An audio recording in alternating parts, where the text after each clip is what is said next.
여러분 중에 혹시 집에 도둑이 들었던 것을 한번 겪어본 적이 있으신가요? 예, 뭐 보석이라든지 금이라든지 홀라당 다 가져가 본 도둑질을 당해본 그런 경험이 있으신가요? 예전에 제가 지도를 했었던 청소년 가운데 한 여학생이 있었는데 믿지 않는 불신 가정에서 그래도 나름 혼자 열심히 교회를 잘 나오던 그런 여학생이 하나 있었습니다. 근데 어느 날 이 친구가 교회를 안 나오는 거예요. 한 몇 주가 좀 지났습니다. 안 나오는 거예요. 연락도 안 되고. 그래서 수소문을 해서 그 아이의 집에 찾아가서 만나서 얘기를 들어보니까 이 친구가 교회를 나오지 못하는 이유가 있었습니다. 그 여학생 집에 도둑이 들어서 집안의 값진 물건들을 다 모조리 다 싹쓸이를 해갔던 거예요. 뭐 요즘이야 골목마다 CCTV가 있으니까 뭐 금방 잡을 수 있겠지만 10여 년 전만 해도 흔치 않았기 때문에 도둑 잡기가 생각보다 쉽지 않았습니다. 그 사건으로 그 여학생의 집의 모든 식구들이 다 큰 충격을 받았고요. 특히 그 학생의 어머니는 이 도둑을 맞은 것을 신앙과 연결시켜서 집안의 종교가 여러 개라서 이런 일들이 생긴 것이다라고 말하면서 그 여학생을 교회를 가지 못하게 했습니다. 그때부터 이 부모의 강한 반대에 부딪혀서 그 여학생이 교회를 나오지를 못했는데 저는 그 도둑이 물건만 훔쳐간 것이 아니라 그 여학생의 영혼까지 훔쳐간 것 같아서 마음이 굉장히 안타까웠던 적이 있었습니다. 사람이 한번 도둑을 당하면 여러분 물건만 잃어버리는 것으로만 끝나지 않습니다. 대개 이 트라우마라고 하는 것으로 심적인 고통을 받기 시작합니다. 잠시라도 집을 비우면 또 도둑이 들까봐 불안해하고요. 낯선 사람을 만나면 반갑기보다는 저 사람 도둑 아니야? 저 사람 강도 아니야? 일단 의심부터 하게 되죠. 우리가 도둑을 당하지 않으려면 문을 단단히 잠궈둬야 됩니다. 요즘 뭐 아파트를 보면은 잠금 장치가 몇 개씩 달려 있어요. 그것도 부족해서 문 밖에 누가 서 있는지 볼 수 있도록 이 비디오 폰이라고 하는 것까지 설치를 해 두게 되죠. 사람을 너무 의심하는 것이 아닌가 하는 생각이 들지 몰라도 도시에서는 어쩔 수 없는 것 같습니다. 도둑을 당하지 않으려면, 강도를 당하지 않으려면 철저하게 문을 잘 지켜야 합니다. 문이 가지고 있는 역할 가운데 하나는 낯선 사람들이 함부로 집 안에 들어오지 못하게 막아준다라고 하는 것입니다. 그래서 집 안에 있는 사람들이 안심하고 안전하게 생활할 수 있게 하는 그런 역할을 하죠. 만약 여러분 문이 없다면 우리가 어떻게 마음 편히 생활할 수가 있겠습니까? 집에서 샤워를 하고 있거나 옷을 갈아입는데 외부인이 우리의 허락도 없이 불쑥불쑥 우리의 집 안에 들어온다면 여러분 불안해서 우리가 어떻게 살 수가 있겠습니까? 우리가 안전한 생활을 하기 위해서 반드시 문이라고 하는 것이 있어야 됩니다. 우리는 지난 시간에 예수님은 양인 우리에게 목자가 되신다라고 하는 그 말씀에 대해서 우리가 들었는데, 그런데 오늘 본문에 주님은 비유 하나를 더 말씀을 하시면서 예수님 자신을 조금 더 색다르게 우리에게 소개하고 있습니다. 7절 하반절에 보니까 이렇게 말씀하시죠. 내가 진실로 진실로 너희에게 말하노니 나는 뭐다? 양의 문이다라고 말씀합니다. 주님은 자신을 문이라고 스스로 말씀을 하십니다. 일반적으로 문이 가지고 있는 성격은 낯선 사람들이 함부로 집안에 들어오지 못하게 하는 것이다 라고 말씀을 드렸는데, 오늘 본문 1절 말씀에도 보시면 비슷한 말씀을 언급하고 계십니다. 내가 진실로 진실로 너희에게 이르노니 문을 통하여 양의 우리에 들어가지 아니하고 다른 데로 넘어가는 자는 절도며 강도다라고 말씀합니다. 여러분, 이 1절 말씀에 의하면 문이라고 하는 것은 양의 우리로 들어가는 정상적인 방법이라는 겁니다. 왜냐하면 문을 통해서 들어가지 않고 담을 넘어 들어가는 사람은 절도며 강도이기 때문입니다. 그러니까 여기에서 이 문이라고 하는 것은 우리 안으로 들어가는 정상적인 방법이라는 것이죠. 그래서 여러분, 이 양의 문으로 누가 들어갈 수 있습니까? 2절 말씀에 보니까 양의 목자가 들어갈 수 있다라고 말씀합니다. 다시 말하면 양의 우리로 들어가는 사람이 저 사람이 목자인지 아니면 도둑인지 구별하는 방법이 있는데, 그 방법이 뭐라고요? 문으로 들어가는 사람은 목자고 담을 넘어가는 사람은 도둑이다.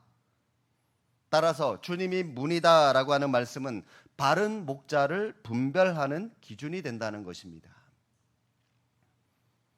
중동 지방의 목자들은 들판에서 양들을 풀어놓고 방목을 하다가 밤이 되면 양들과 함께 들판에서 야숙을 합니다. 그래서 어두워지기 전에 어떤 야숙지가 딱 결정이 되게 되면 목자는 양들이 무사히 밤을 보낼 수 있도록 우리를 설치를 합니다. 우리를 만들어요. 들판에 널려있는 돌멩이들을, 또 크고 작은 바위들을 모아다가 담을 쌓죠. 어느 정도 쌓아둡니다. 그런데 특이한 것은 출입구를 만들지 않는다는 겁니다. 출입을 할 수 있는 문을 만들지 않는다는 거예요. 그럴 수밖에 없는 것이 그 허허 들판인 풀밖에 없는 그 들판에 문을 만들 만한 재료를 구할 수가 없으니까 달지 못하는 것인데, 그 대신 목자가 직접 출입문 안에, 출입구에 딱 서서 지키면서 스스로 문이 됩니다. 밤사이 도둑이나 맹수가 양을 훔쳐갈 수 없도록 목자가 직접 문이 되어서 그 출입구를 지키고 있는 것이죠. 이처럼 자신의 생명조차 아끼지 않고 양들을 지키며 보호하는 목자가 양의 문이 되기 때문에 연약하기 짝이 없는 양들은 그 우리 안에서 평화를 누리면서 편안한 잠을 잘 수가 있는 것입니다. 언젠가 중국의 양자강을 발원지에서부터 그 하류에 이르기까지 소개하는 다큐멘터리 하나를 본 적이 있었습니다. 그때 세계에서 가장 높은 곳 중에 하나인 티벳이라고 하는 곳에 살고 있는 어떤 한 사람이 소개되었는데, 그는 그 고원지대에서 양을 치고 있는 목자였습니다.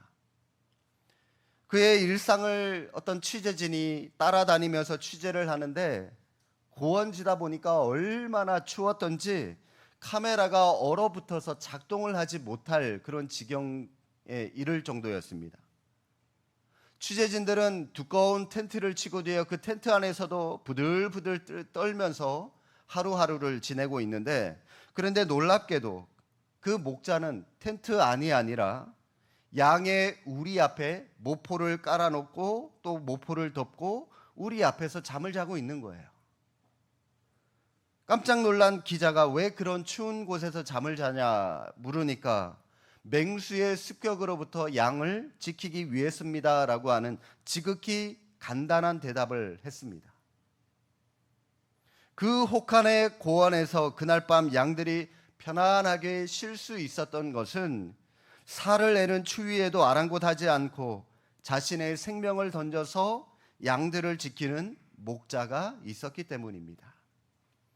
저는 그 다큐멘터리를 보면서 제 마음에 굉장히 큰 감동이 있었습니다. 그 혹한의 밤에 양의 우리를 지키는 티베트의 그 한 목자의 모습 속에서 나를 위해서 친히 양의 문이 되어주시는 우리 예수님의 모습을 보았기 때문입니다. 그런데 여러분, 왜 주님은 자신을 가리켜 양의 문이라고 말씀을 하셨을까요? 첫 번째 이유는 자신이 생명을 주는 유일한 구원자이시기 때문입니다. 9절 말씀 보십시오. 내가 문이니 누구든지 나로 말미암아 들어가면 구원을 받고 또는 들어가며 나오며 꼴을 얻으리라. 예수님이 양의 문이 되시기 때문에 누구든지 예수님을 통해서만이 구원을 받는다라고 말씀을 하십니다. 그런데 여러분, 이 9절 말씀을 자세히 보시면 구원만 받는 것이 아니라 들어가며 나오며 꼴도 얻을 것이다, 먹을 것도 얻을 것이다 라고 말씀합니다. 다시 말해서 문이신 예수님을 통해서 구원과 꼴, 이 두 가지를 얻게 되는데, 구원이라고 하는 것은 생명을 보장받는 것을 말하는 것이고요, 또 이 꼴이라고 하는 것은 구원받은 생명을 유지하는 것이라고 말할 수가 있습니다. 먹어야 우리의 생명이 유지될 수 있지 않습니까? 즉 예수 그리스도를 통해서만이 구원을 받을 수 있고 또 그 구원을 유지할 수 있다라고 말씀하고 있는 것입니다. 그런데 우리 주님은 단순히 자신을 그냥 문이라고만 말씀을 하고 계시는 것이 아니라 양의 문이다라고 말씀을 하십니다. 양의 문. 여러분, 양의 문이라고 하는 이 양문이라고 하는 말을 들었을 때 여러분은 어떤 성경의 사건이 생각이 나십니까? 아마도 주님이 말씀하셨던 그 당시 사람들이 이 말씀을 들었다면 누구나가 예루살렘 성문 가운데 있었던 하나였던 그 양문이라고 하는 그 문 하나를 떠올렸을 겁니다. 예루살렘 성에는 뭐 양문, 미문, 어문, 분문, 이 분문은요, 이 똥, 쓰레기 이런 것들이 나가는 문, 더러운 찌꺼기 이런 것들이 나가는 문이 분문이고요. 말문, 이 전쟁을 하기 위해서 말을 타고 나가는, 그래서 말문이라고 하고요. 어문, 이 어부들이 물고기를 잡아서 가지고 들어가는, 이런 10개의 그런 성문이 있었거든요. 다 제각각 역할이 틀렸습니다. 이 양문은요, 성전 안으로 제사할 양들을 몰고 들어가는 문을 양문이라고 그럽니다. 성전 제사에 쓸 모든 제물들이 바로 이 양문을 통해서 성전 안으로 들어갔는데, 그런데 주님 자신이 바로 이 양문이다, 양의 문이다 라고 말씀을 하십니다. 따라서 여러분, 우리 주님이 우리에게 구원의 문이 되실 뿐만이 아니라 성전의 희생 제물인 양들이 지나다니는 통로, 양문도 되신다는 것을 우리가 알 수가 있는데, 그러면 여러분, 여기서 이 양은 누구를 가리키는 것일까요? 1차적으로 당연히 십자가에서 대속의 제물이 되어주신 어린 양 대신 예수님을 가리키면서, 동시에 2차적으로는 요한복음에서 줄기차게 말씀하고 있는 양이라고 하는 존재는 바로 저와 여러분, 우리를 가리키는 말입니다. 주님은 우리의 목자가 되시고 우리는 그의 양입니다. 그게 요한복음에서 계속해서 반복적으로 우리에게 말씀하고 있는 그 말씀이죠. 그렇다면 여러분, 이 양문을 통해서 성전의 희생 제물이 되기 위해서 가는 그 양들은 한편으로는 예수님 그리스도 그 자신을 나타내는 것이면서 동시에 우리를 나타내는 것이기도 합니다. 따라서 양들인 우리는 이 양의 문이신 예수 그리스도를 통해서 우리는 성전 안으로, 천국으로 우리는 죽기 위해서 살아가고 있는 그런 존재라고 하는 것인데, 여러분, 양의 문이신 주님은 우리에게 구원의 문이 되시기도 하십니다. 그러나 동시에 주님은 예루살렘에 들어간 양들이 성전에서 희생 제물이 되기 위해 들어가는 그 문이 되기도 하시는데, 여러분, 이게 무슨 말이냐면 우리 주님은 우리를 구원하시면서 동시에 우리를 죽음으로 몰고 가시는 분이기도 하다라고 하는 겁니다. 예수님이 친히 어린 양이 되어 주셔서 피를 흘리시고 우리를 구원해 주셨지만, 그러나 주님은 내가 너희를 구원해 주었으니까 너희는 이 땅에서 그저 그렇게 편안하게 살아라, 그렇게 말씀하신 것이 아니라 나처럼, 예수님처럼 자기를 부인하고 자기 십자가를 져라 라고 주님이 말씀하신 겁니다. 주님은 우리를 대신하여 십자가에서 죽으신 양이 되십니다. 그러나 동시에 우리를 죽음으로 내모시는 양의 문도 되신다는 겁니다. 그래서 이 양의 문이신 주님을 통과해서 살아가는 자들은 죽기 위해서 살아가라는 거예요. 여러분, 좀 더 쉬운 말로 말씀하면 자기 희생, 헌신의 삶을 살아가라는 겁니다. 우리 주님처럼 자기를 부인하고 자기 십자가를 지고 죽음의 삶을 살아가는 것이 신자에게 주어진 삶의 모습이라는 겁니다. 그런 사명을 우리에게 주셨다는 것이죠. 따라서 여러분의 삶 속에서 희생하지 않고 헌신의 고통 없이 조금도 손해보는 것이 없이 예수님의 제자가 되겠다고 살아가는 것은 거짓말이라는 거죠. 주님의 가장 좋은 제자는 우리 주님이 우리를 위하여 십자가에서 죽으신 것처럼 이번에는 우리가 반대로 주님과 똑같은 모습으로 이번에는 우리가 예수님을 위해서 자기를 부인하고 예수님을 위해서 자기 십자가를 지고 살아가는 사람이 주님의 마음에 합한 제자의 모습이다라고 할 수가 있는 것입니다. 예수님이 자기를 양의 문이라고 말씀하신 두 번째 이유는 예수님만이 세상의 유일한 구원자가 되시기 때문입니다. 여러분, 세상의 구원 받을 수 있는 길은 오직 예수 그리스도밖에 없습니다. 양의 우리의 문은 하나밖에 없습니다. 2개, 3개 문을 만들어 놓으면 여러분, 그 문을 이 목자 혼자서 어떻게 다 지킬 수가 있겠습니까? 다른 문으로 얼마든지 도둑이나 또 이 험한 짐승들이 들락날락 할 수가 있겠죠. 만약 그 문으로 들어가지 않고 담을 넘어가면 그는 도둑이요 강도입니다. 8절 말씀 보십시오. 나보다 먼저 온 자는 다 절도요 강도니 양들이 듣지 아니하였다라고 말씀합니다. 예수님은 자기보다 먼저 온 사람을 절도요 강도라고 말씀하셨는데 여러분, 예수님보다 먼저 온 사람, 이 사람들이 누굴까요? 예수님이 지금 누구를 가리키고 있는 것일까요? 이 사람들? 여러분, 예수님보다 먼저 온 자들이라고 해서 구약의 선지자들이라고 오해하지 마시기 바랍니다. 이 사람들은 구약의 선지자들을 가리키는 말씀이 아니라 예수님보다 먼저 유대 땅에 등장해서 터를 잡은 사람들, 바로 바리새인과 같은 유대 종교 지도자들을 가리키는 말입니다.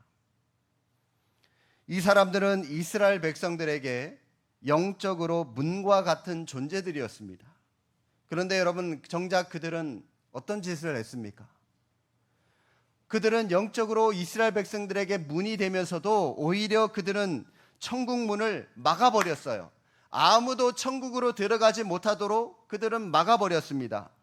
교인 한 사람을 찾으면 자신들보다 배나 더 지옥 자식이 되게 만들어버렸습니다. 그래서 예수님은 그들에게 너희의 아비는 마귀다라고 그런 저주의 메시지를 말씀을 하셨습니다. 그들은 하나님의 뜻이든지 백성의 영적인 상태에 대해서는 전혀 관심이 없었습니다. 오직 자기 조상들이 물려준 전통, 본질이 사라져버린 율법의 껍데기만을 붙잡고 있었습니다. 그래서 그들에게 영향을 받은 이스라엘 백성들이 하나님의 말씀인 진리를 잃어버리고 영적으로 멸망의 길로 가게 하고 있었기 때문에 주님은 그 종교 지도자들을 가리켜서 너희들이 절도고 너희들이 강도들이다라고 말씀하시면서 굉장히 강하게 질책을 하셨던 것입니다. 정말 그들은 백성들의 영혼을 도둑질하는 강도들이었죠. 양의 문은 하나밖에 없습니다. 양은 그 문으로 들어가야 하며 누구든지 심지어 목자도 그 문으로 들어가고 나와야 합니다. 그 문 말고는 우리 안으로 들어갈 수 있는 길이 없습니다. 왜냐하면 담을 넘어가는 자는 목자가 아니라 도둑이고 강도라고 성경은 분명히 말씀하고 있기 때문입니다. 요한복음 14장 6절에 이런 말씀이 있습니다. 예수께서 이르시되 내가 곧 길이요 진리요 생명이니 나로 말미암지 않고는 아버지께로 올 자가 없느니라. 예수님이 스스로를 양의 문이라고 말씀하신 이유가 바로 이것입니다. 예수님 외에는 구원이 없다는 것이죠. 몇 해 전에 성탄절에 모 방송국에서 한 스님이 나와서 이런 말을 했습니다. 세계 성인 중에 한 분인 예수가 탄생한 것을 축하합니다. 그러자 그 말에 감동한 어떤 카톨릭의 신부 한 사람이 감동을 받았나 봐요. 그러니까 그 말에 대한 답례로 막 휘황찬란하게 쭉 일장 또 연설을 하면서 그 스님에게 감사 인사를 전하더라고요. 그 일을 두고 그 뉴스의 한 앵커가 이런 말을 합니다. 드디어 모든 종교의 벽이 무너지고 하나가 되는 아름다운 모습이 시작되었습니다. 흥분하면서 멘트하는 것을 제가 들은 적이 있었습니다. 그러나 여러분, 그런 말에 속지 마십시오. 이 세상의 모든 종교 창시자들을 한번 보시기 바랍니다. 우리 죄를 대신 짊어지고 십자가에 죽은 분이 예수님 외에 누가 있습니까? 죄와 사망의 권세를 이기고 부활하셔서 우리를 하나님 앞으로 당당하게 인도할 영적인 권세를 가지신 분이 예수님 외에 누가 있습니까? 아무도 없어요. 여러분 중에 아직도 예수님만이 유일한 구원자가 되십니다. 예수님만 믿어야 천국에 갈 수 있고 다른 종교, 다른 창시자들은 그들에게는 구원이 있을 수 없습니다. 여러분, 이런 말을 들으면 아직도 기분 나쁜 분이 계십니까? 왜 다른 종교들처럼 타 종교들을 수용하지 못하고 기독교만 진리라고 하는지, 여러분, 이 부분이 마음에 들지 않는 분이 계신가요? 물론 여러분, 우리 기독교도 다른 종교들처럼 두루두루 다른 종교들 다 수용하고 포용하고 관용이 많고 너그러우면 참 좋은 일이겠지만, 그러나 여러분, 이 진리라고 하는 것은 그렇게 접근할 문제가 아니에요. 내 손에 진짜 보석이 들려 있는데 어떤 사람이 저 보석은 가짜야 라고 말한다면, 저거 가짜야 라고 말한다면, 여러분, 가만히 있을 사람, 그래 가짜야, 가만히 있을 사람이 누가 있겠습니까? 펄쩍펄쩍 뛰면서 자기 손에 들고 있는 이 보석을 흔들어대면서, 여러분, 아닙니다, 이거 진짜입니다, 한번 검증해 보십시오, 이거 진짜라니까요. 열을 내면서 흥분하면서 여러분, 이게 진짜라고 인정할 때까지 아무리 강하게 주장한다고 해서 그 사람의 행동이 지나치다고 생각할 사람이 누가 있겠습니까? 당연한 거죠. 마찬가지입니다. 예수님만이 진짜 구원자십니다, 예수님밖에 없습니다, 여러분 주장한다고 해서 속이 좁은 거야, 배타적인 거야 말할 수 없습니다. 여러분, 진짜를 진짜라고 말하는데 누가 뭐라 할 수 있겠습니까? 여러분, 불교에 이단이 있다는 얘기 들어보셨습니까? 유교, 힌두교, 이슬람교, 이단이 있다는 얘기 들어보셨습니까? 물론 그들도 분파가 나누어지고 가끔씩 갈등과 논란이 있긴 했어도, 사실 우리 기독교만큼 이단과 사이비들이 2000년에 걸쳐서 시대별로 우후죽순처럼 생겨난 적은 없습니다. 왜 유독 우리 기독교만 이단과 사이비들이 그렇게 많을까요? 왜 많을까요? 여러분, 왜 그렇다고 생각이 드십니까? 여러분 가운데 혹시 1,000원짜리 위조지폐 보신 분 계신가요? 위조지폐 만들려면 얼마짜리 만들어야 됩니까? 이왕이면 5만 원짜리, 수표로 만들려면 10만 원짜리, 100만 원짜리 이런 걸로 만들어야지, 5,000원짜리 만들어 봐야 여러분 이 프린트 잉크 값도 안 나와요. 가치보다 만드는 비용이 더 들기 때문에 1,000원짜리 이런 것들은 만들지 않습니다. 여러분, 마찬가지로 가짜 참기름, 가짜 다이아몬드 있어도요, 가짜 걸레, 가짜 행주 이런 건 없잖아요, 그죠? 나이키, 아디다스 같은 이런 고가의 브랜드가 짝퉁이 있는 거지, 여러분 시장표 신발, 시장표 옷은 그런 가짜들을 만들어내지 않습니다. 제가 뭘 말하고자 하는지 이해가 되십니까? 여러분, 우리 기독교에 이단이 있고 사이비와 같은 짝퉁이 있고 가짜가 있다는 것은 우리 기독교가 진리고 그만큼 가치가 있다는 겁니다. 그걸 보여주는 거예요. 우리 기독교를 믿지 않는 사람들도요, 밖에서 보니까 저거 진짜 같아 보이거든요. 그러니까 기독교를 빙자해서 종교 장사를 하면 돈벌이가 될 것 같아 보이거든요. 그러니까 이단 사이비들을, 짝퉁들을 막 만들어내는 거예요.